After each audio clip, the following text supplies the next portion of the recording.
think as an industry, I generally stand on what's best for the homeowner. And so roofing is one where you have to help the homeowner go against the insurance company. So I kind of like it morally, like selling a roofing product. Sure. Solar similar, you're helping the homeowner against the electric company. Constructing your life is about much more than just building a bank account. Each week, join mindset coach Austin Linney as he interviews guests who are constructing their dream lives and impacting the world around them on a daily basis. If you're an entrepreneur or wanting to start a business, or you just want to hear motivating stories of how others have overcome the odds, you are in the right place. And now for your host, Austin Linney. Welcome. So here's the problem, Mr. Locke. Are we dealing with some sort of beautiful mind thing right there? You got stuff written on your window back there. We got it's a mad scientist's office. Exactly.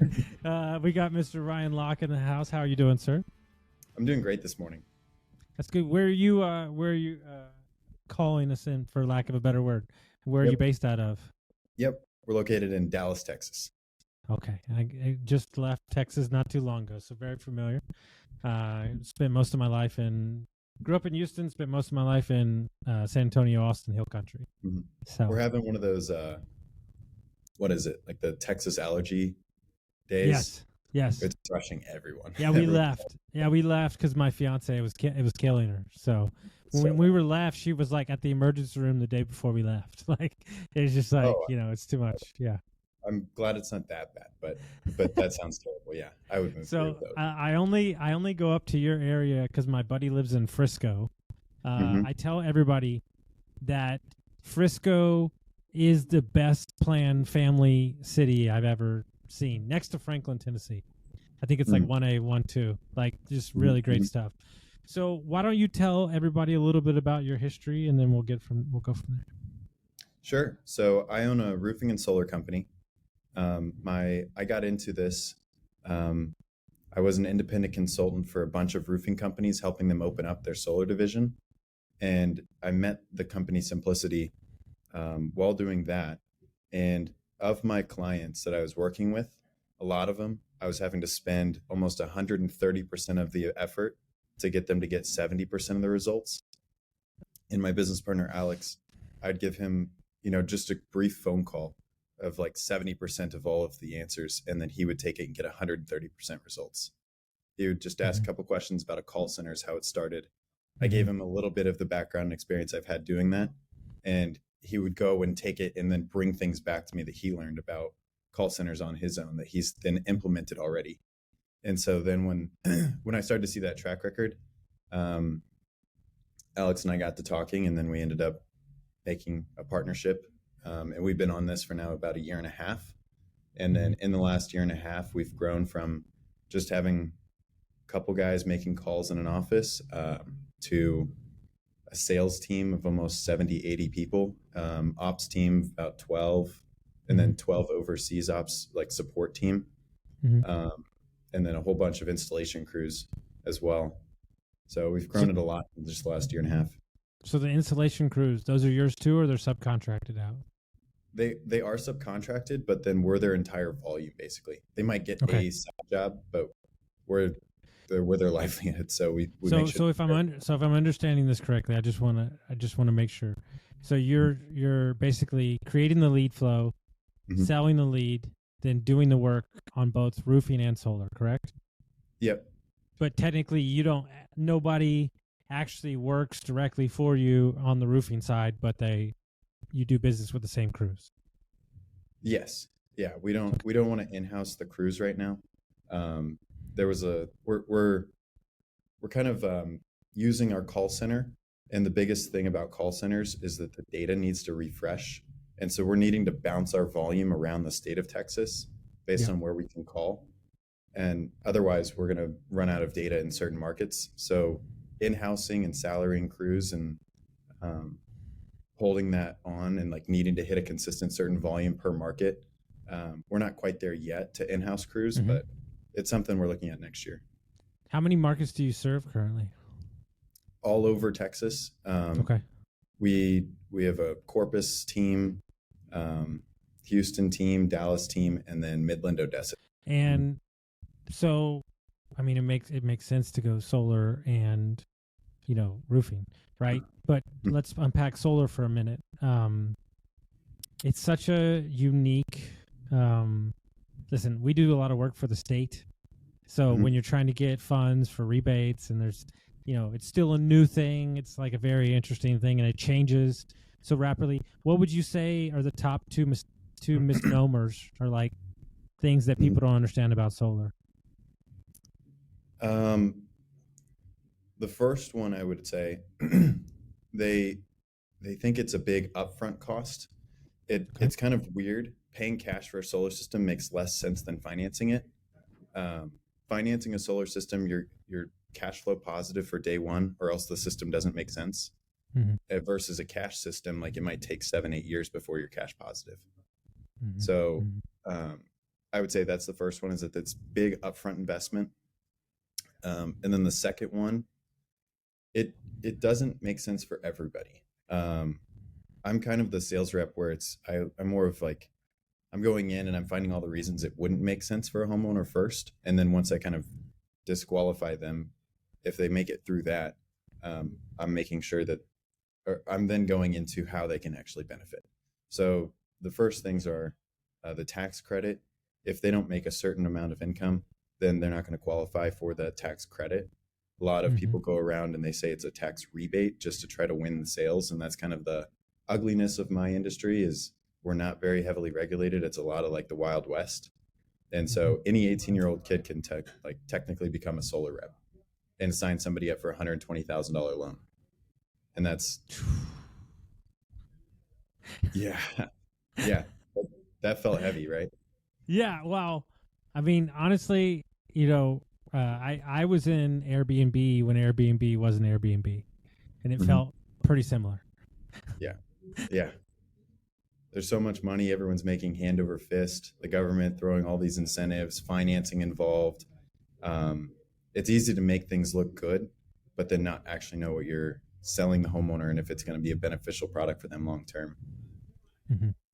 And I only know this because it just happened. My parents go between Houston and Palm Springs, and their summer Palm Springs bill with nobody in the house was north of 500 to 600. Wow. And now they're getting money back because they went solar. Yeah. So it's crazy, right? Especially in climates like that. It's really a no-brainer. But the reason I asked was we're starting to build out the electric division of our company more and more.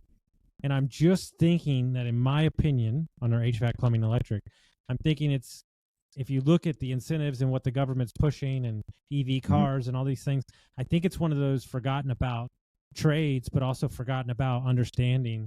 And I think it's going to explode over the next 20 to 30 years, personally. Yep. It's really interesting to compare other countries and their solar markets to the United States, because a lot of countries were ahead of us. And so Australia, for example, they have so much solar that it's almost too much solar. There's certain days where their power prices go negative because there's just so much solar power on the grid. Yeah, it's kind of crazy. We're not there in the United States yet, but a lot of macro policies are coming down the pipeline that could lead us to it's a good world where if the power prices go negative, right? It's better for consumption. So 1,000%. And then because your life wasn't crazy enough, you said, well, we're going to do roofing, which if you want to classify a sector of as the Wild West, I don't think roofing's ever changed or not changed. I think it will forever be classified as the Wild West. It's an interesting. My buddy does it down in Beaumont. I have another buddy in Dallas that's pretty big. The insurance, there's so much to unpack there. So same question, but roofing, what's the two kind of misnomers? I think as an industry, I generally stand on what's best for the homeowner. And so roofing is one where you have to help the homeowner go against the insurance company. So I kind of like it morally, like selling a roofing product. Sure. solar similar. You're helping the homeowner against the electric company. So I would say in roofing, the biggest thing is that people see the roofer as somebody just chasing a commission check. But it's really like, no, we're experts in helping you guys get the most from your insurance company for that policy you're already paying for. If you're not having your roofer help maximize your claim for you, then you're just leaving money on the table that you've already been paying for from the insurance company. So roofers aren't just chasing a commission check. They are there for your best interest, at least the good ones. And then the next one I would say,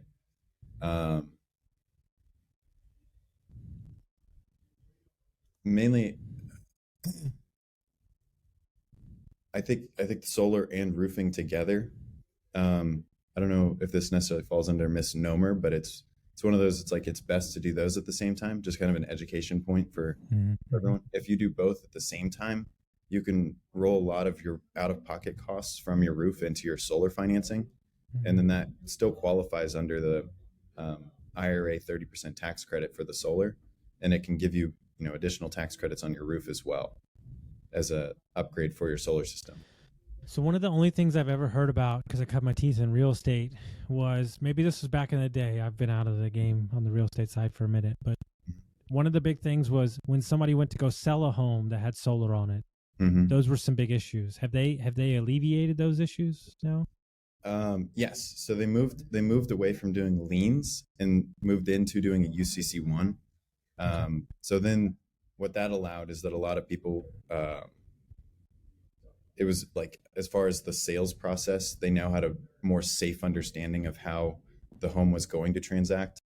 So the UCC1 is secured by the solar panels themselves. It's not in the equity of the home at all. And then they added transferability to a lot of their plans. So the loans or the third-party ownership allow for just direct transferability between homeowners. So now it's really just a one-page sign-off to say, hey, I'd like to take over the remainder of this. Okay. I love that. And so listen, we talked about the two front-end things that of your business that people know about, they're more comfortable with, but we all know, being a business owner, that your call center is really the rock star of the company. Yeah. Right. Yeah. Before you got into this aspect of your business, kind of what did you understand, and then kind of what do you understand now that you've been in it a year and a half? On the call center side, I thought a lot of it was like script. Like we all watched Wolf of Wall Street, and we all saw them hitting the phones with the scripts, and you have to like word for word and everything like that. And whenever we were testing different scripts, it ended up becoming like a negligible factor. The more important factors were data and connection rate, hit rates, all of the dialer settings that are how many phone numbers is it calling, how many agents do you have on per campaign, warming up the phone numbers. So it ended up becoming way less interesting on the sales side. And as far as when you look at the data, you're not really paying attention to that. You're more paying attention to what your dialer data looks like, and what your connections on the data are. So that'd be the one thing that I learned a lot about. And then it's a very, very high, it's an impact sport, or contact sport, high contact sport. So you got to constantly, as a manager, be just pushing your team. Versus on the ops side, there may not be as many times I have to go in and like really push the team to work harder. On the call center side, it's a hourly thing that our manager has to go and give touch points or feedback to all of the team to keep them engaged. So just use a unique experience from my business, kind of something we've implemented that sounds, simple on context, but when you bought a business that was 100% on paper, obviously Service Titan, it's the Ferrari for the trades business. That's neither here nor there. But what we found is that when the sales guy that was going out to an estimate was able to listen to the initial call in for the booking, it gave them nuance into understanding if it was a buyer, where their urgency was, their needs. And they said that's been invaluable. And listen, I'm a pretty freewheeling guy. I'm kind of, 1,000+ podcast episodes, no questions. But what I've been surprised about the most is how much data gives you an understanding of trends, kind of understanding. I would say that it's probably the thing I didn't see the most. And I think when you know how to look at it, now it takes a while, but like you said, when you know how to look at it, you thought it was scripts, but it's really this. Like this is the hardest thing as a business owner. We can have a down month or down 2 months, but if the data is trending in the right direction, it doesn't matter. Like that's the weirdest mental gap to get over. Have you seen that too in your business? Yes, a lot recently too. Because if you, I think growing from where we were as a business, where we were just a small startup, where my business partner and I, like some weeks we're skipping paychecks and things like that, to now we have, like a full time, like he's basically in our office as a fractional CFO, telling us, hey, this is our week over week, and then it's just kind of grown up from there. But if we look at the bank account, it's like, well, the bank account went down this week, and he's like, no, it's a good thing. Like we spent all the money for next week, so really the fact that it's up means we're better, and it's gotten to the point where you can't just keep track of it on a piece of paper. And if you use like the bank account as your indicator, we might feel like we're down, but then he's got the real numbers to say that we're going way up. And see, that's the hardest thing, is because we as people, humans, I mean, just personal business, we're taught to live our life off of a checkbook and a bank account. But when you have a business, maybe somebody's not paying for 60 days, you just paid off, $400,000 worth of bills that were due, but they were due 30 days ago. There's so many different things. It's a lot of fun, and I'm very happy to move out of the financial accounting side of the business so that I can spend more time on the ops side, because that's where my time should be spent, instead of like keeping track of all of those.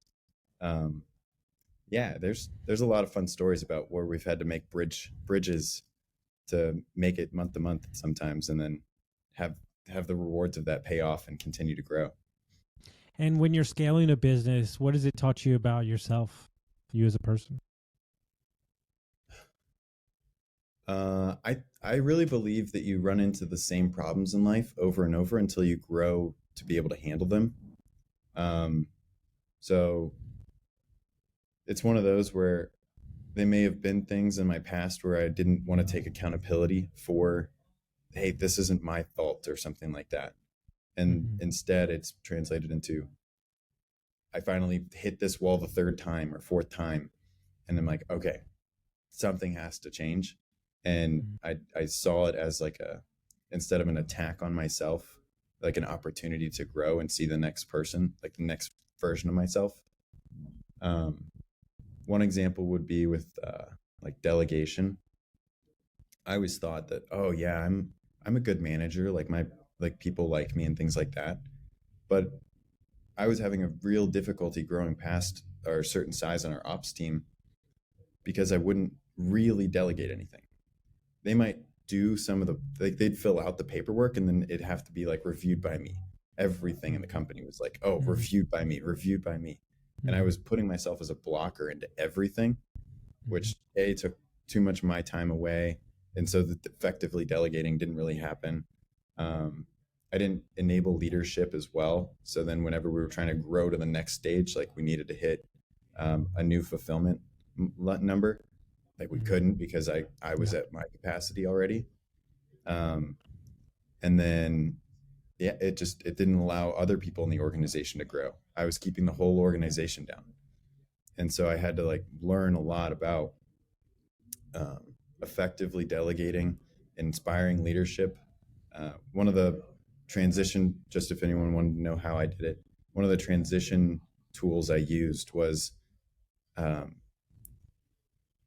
instead of them just bringing me a problem, how it used to be, I would have them do the 1-3-1. I think it was Simon Sinek that brought that, or it was it was one of the thought leaders in the business world.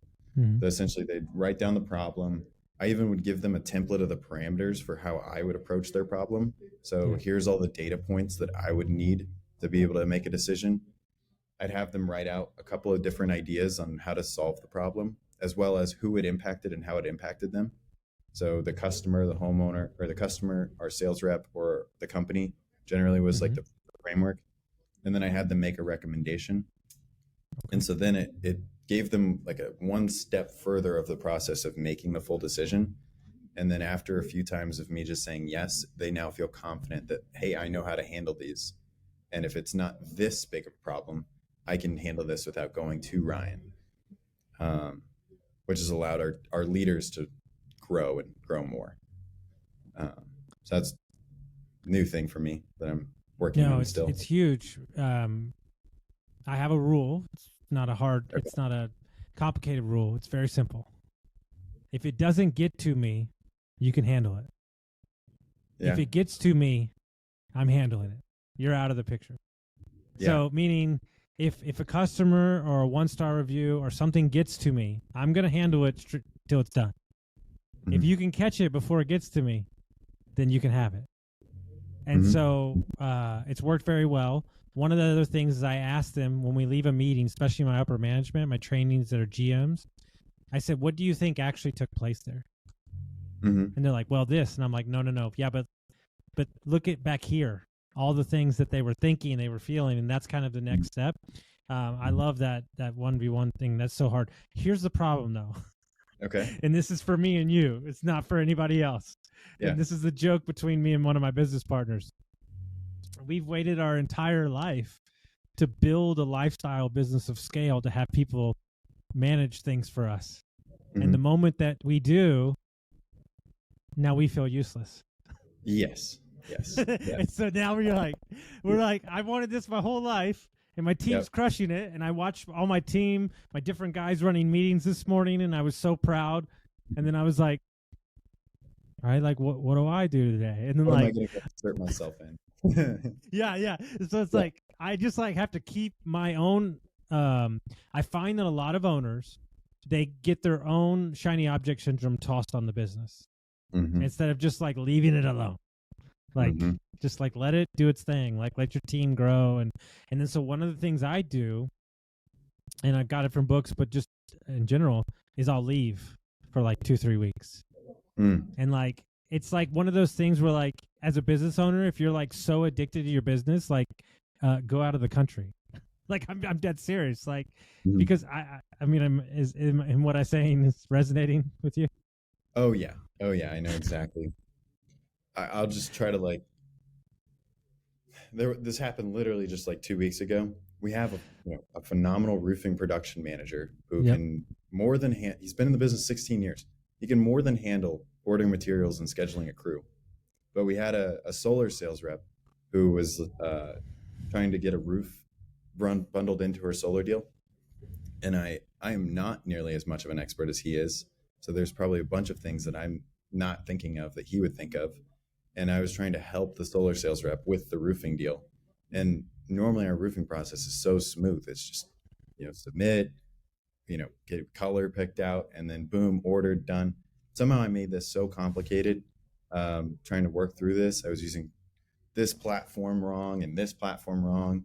And I just need to leave my hands up because it was going to work by itself if I just didn't insert myself.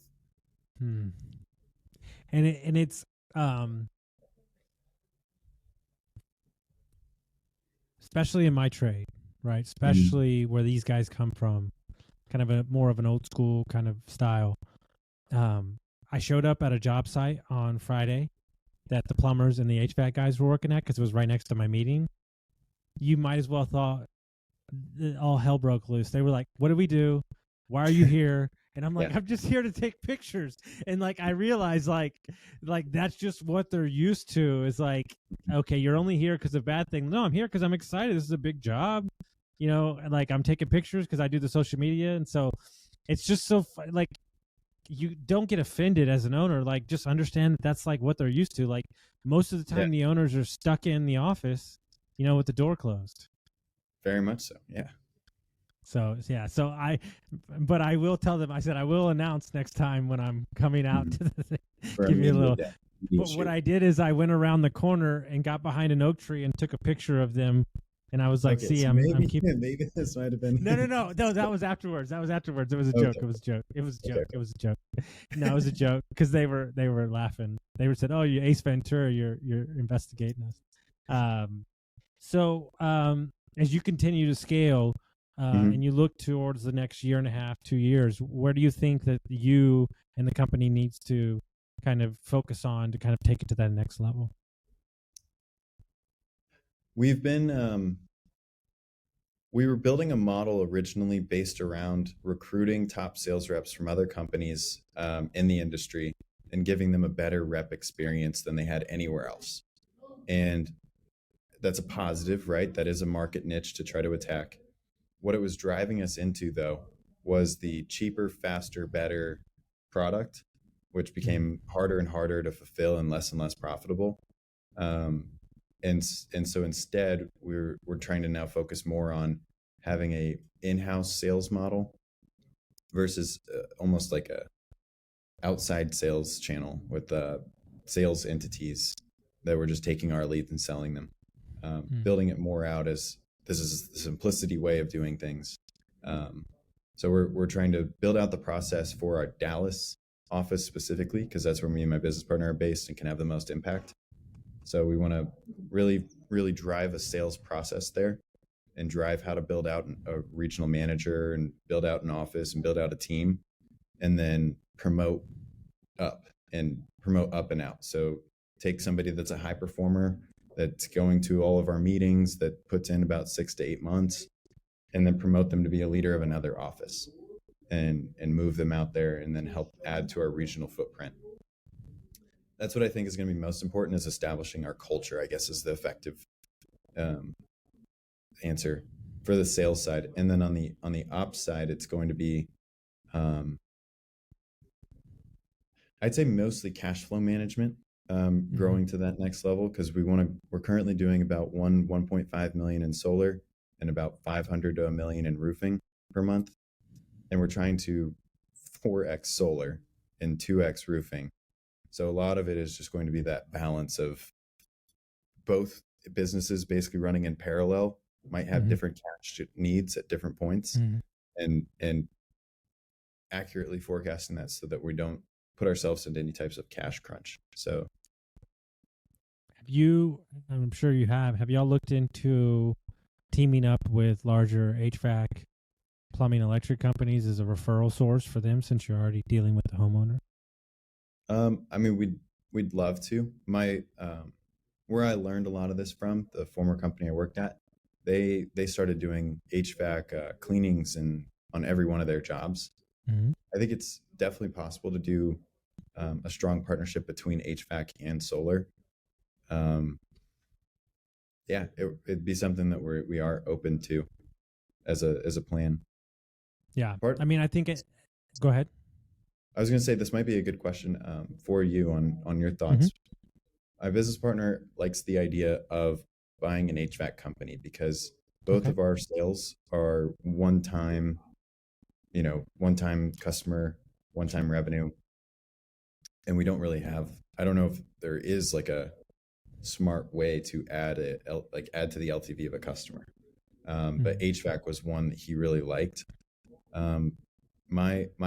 The only thing about it is just the regionality. Like, you have to do a full team and full build out for an HVAC company in every single market. I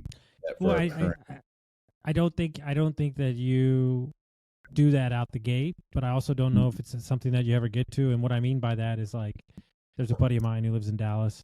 They do about 30 million in foundation repair. So it was in Austin, Dallas, San Antonio. So it was an easy avenue for them to do plumbing, right? But they only have plumbing in Dallas now. So he's looking to buy in San Antonio. So it's a thing. The way I look at everything is it's a who. It's a who. Yeah. Like, who's your 35-year-old young guy that knows HVAC, that wants to grow, that wants to lead? When you find that guy, then you just, boom, you go. The reason I like the HVAC part for y'all is on the maintenance contract side for the HVAC. That's where you could get additional roofing customers and vice versa. Yeah. Right? It's a trust thing. If I like you, know you, trust you, that's why it's a no-brainer for us to do all the trades, because you don't have to go anywhere else. Yeah. So that makes sense. I like it. But here's a tip for y'all. I wouldn't look in Dallas. I would look in the tertiary markets of the suburbs. If find you an Mm. HVAC company out there, and then grow where they're not dumping the dollars in. Mm-hmm. So like, where's the next, 9 neighborhoods going to be? Because here's the problem with HVAC, especially in Texas, right? This is unlike us. And most of the homes in our area are 1800s, 1900s, right? Not in a lot of new homes, right? I know, blows you away. Yeah. But you're going to want to, God, I'm giving away all my tips. Don't you listen, everybody. So you want to be in a market where the homes are 8 to 7 years old, because in 2 years, they're going to have to change out their furnace. So it's a delicate dance. But I think too many people, if you look at Nashville and Kansas City, there's 9 to 10 private equity companies dumping hundreds of thousands of dollars a month in keywords. All right. In my market, I'm 40% on the SEO. The next closest competitor is 0.006. Guys, I don't have to spend a ton to generate, right? But when you're going into an Austin, a Dallas, or Houston, it's a bloodbath. It's a bloodbath. So in my opinion, it's like, go to a Denton, go to a Kaufman, go to a Greenville, go to a Tyler, go do Tyler. Like, my buddy manages 250 agents in Tyler for Keller Williams. Like, go do his HVAC, and like, boom, you're done. And then you build up a big enough brand, and then you throw it into Dallas. I really like the idea of HVAC, especially for it's a lower ticket to bring the customers into our funnel, and then let our inside virtual sales team cross-sell them. And I don't even think you need to start there. Right. Spend $10,000 and start with duct cleaning. Duct cleaning. So Duct get one cleaning. of those machines. Low keyword. Start with duct cleaning. Get that. Get that. There's your people, and then boom. Then you add on HVAC a year or two from down the road. Mm-hmm. Yeah, the biggest thing is going to be finding that 35-year-old that wants to be a president of a division, essentially. Well, that's super easy. So you go to a bigger company, and you find the third or fourth in charge, and then you take him. Okay. Because he knows how far he's going to have to go. Look, it's a perfect example. When I bought it, the 2 plumbers were retiring. We had 12 HVAC guys, and we had a plumber we moved in from Delaware. All the new guys, I said, guys, how long is it going to take you to get in an HVAC van? They go 2 to 3 years. I said, how long is it going to take you to get in a plumbing van? They said 3 weeks, a month. I said, what are you going to pay? So, I mean, it's like, how long, number 3 or 4 or 5, is that going to take you to become 2 or 3? Or you could just become 1 over here. And if you do what you say you're going to do for a year, then we'll give you some equity. That seems to be a good idea. It's my specialty. So it's how we went from 18 employees to 50 in about a year and a half. So I hired them all myself because most of the time, and I hate to broad jump everybody, but it's the truth. Most of the time, people are at a job where their bosses aren't doing moral shit. I'm just being honest. They stay for, because they got to feed the family. So if you're presenting a job where they can do the right thing by people and make money, you're going to win every time. I guess it's like a weird frame for me, because it's like, I couldn't imagine like I view my job as giving like my employees like great jobs where they feel like they get to make decisions and do things and feel involved in their work, and they aren't just. I could tell you stories that would melt your brain. Oh my gosh. Like, it's so bad because COVID made people lazy and they were needed, and they got to charge whatever they wanted to. And now, pardon my French, God, I shouldn't even say their name, but this bigger, larger group is teaching people that you got to sell, replace. I'd rather have a customer for 20 years instead of one sale. Like, and so I don't prescribe to that sleazy kind of push. Like, we're there to listen. You know the number one issue in HVAC sales? Do you know, like, meaning, like, do you know what the number one issue in people's homes is that people don't even realize? They have the wrong size unit. Yes, that makes sense. They have the wrong size unit. It doesn't mean that the unit's not working well. It's not sized for your house. Why are they doing that? Because they're trying to sell you something that you don't need instead of actually listening to you. Yep, that makes sense. And so just do the right thing. Yeah. like I like to think I'm a smart enough guy, but I really do not understand why there's two different numbers that can move on an HVAC. So the tons and then the SEER rating. Like I don't really understand how those two work together. How you it's for a podcast for another day. But then the problem is you're getting into ductwork, right? Then you're getting into the heat pump. So the thing is that the technology coming down the pipe would blow people away with what's coming down the pipe. It's super exciting, but that's why I get excited about solar and I get excited about like roofing, because there's so much stuff that's on the table, and the more they listen, nobody wants to do work for the state. Okay. I'm just being honest. Sometimes they're hard to deal with, but we figured out how to do business with them, and we've done 175 projects, during, most of it during the winter months. If you just breathe, if you're a business owner, breathe for 2 seconds, have them explain it to you like you're two, and then go, okay, who do I deal with? Who do I deal with on the regular basis? Because what I love about the people that we deal with is it's different departments within the state that aren't attached to the state, but they do, is that these people care about the customers they're serving, so they're willing to go above and beyond. Find those people, you're good to go. Yeah, the state work would be really, really cool. So there's a program in Pennsylvania currently that they will train and put up in hotels all your guys to learn solar, because it's so needed. It's a big thing, right? Now, I don't know how that goes because it's cloudy here all the time and all that stuff like that.